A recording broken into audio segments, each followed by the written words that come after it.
We have been hearing since Easter about the early church, the growing church after the resurrection and ascension of Christ.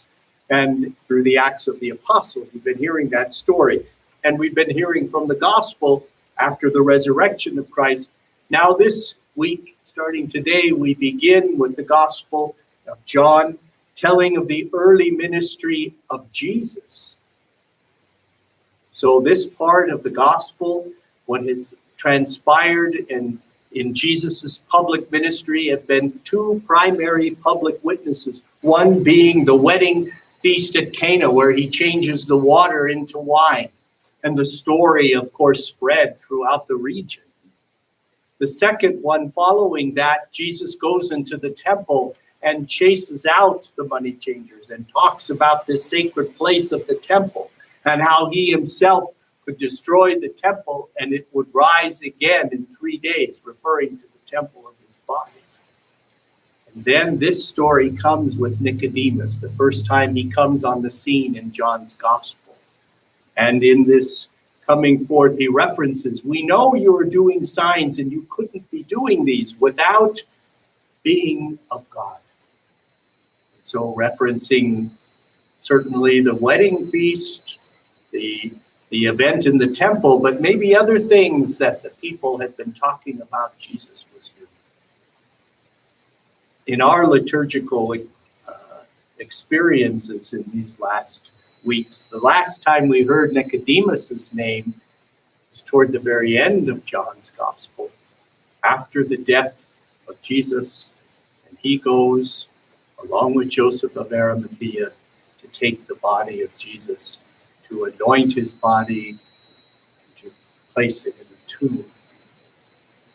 But that's the end of the gospel. Here's Nicodemus's first entrance, and Nicodemus comes with this question.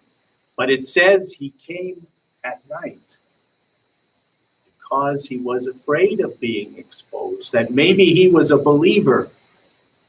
Clearly, he held Jesus in high esteem to come to him and acknowledge him as being one from God.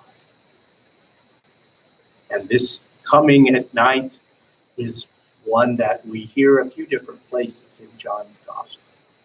And as Jesus and Nicodemus have this dialogue, we see how John's gospel is written with a surface meaning and a deeper meaning. Nicodemus is getting the surface. Well, be born again, how does that work? But through this gospel, in many places and stories, John speaks of a deeper place.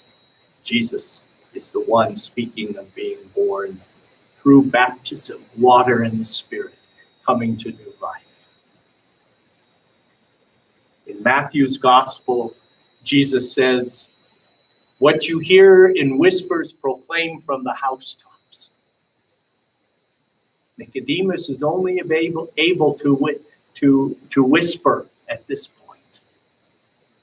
As a resurrection people, we are called to proclaim from the housetops what we believe.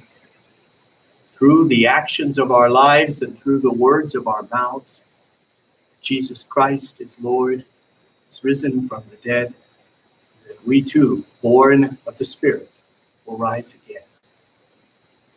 May this Easter season strengthen us in that hope and give us opportunities to proclaim that truth from the housetop.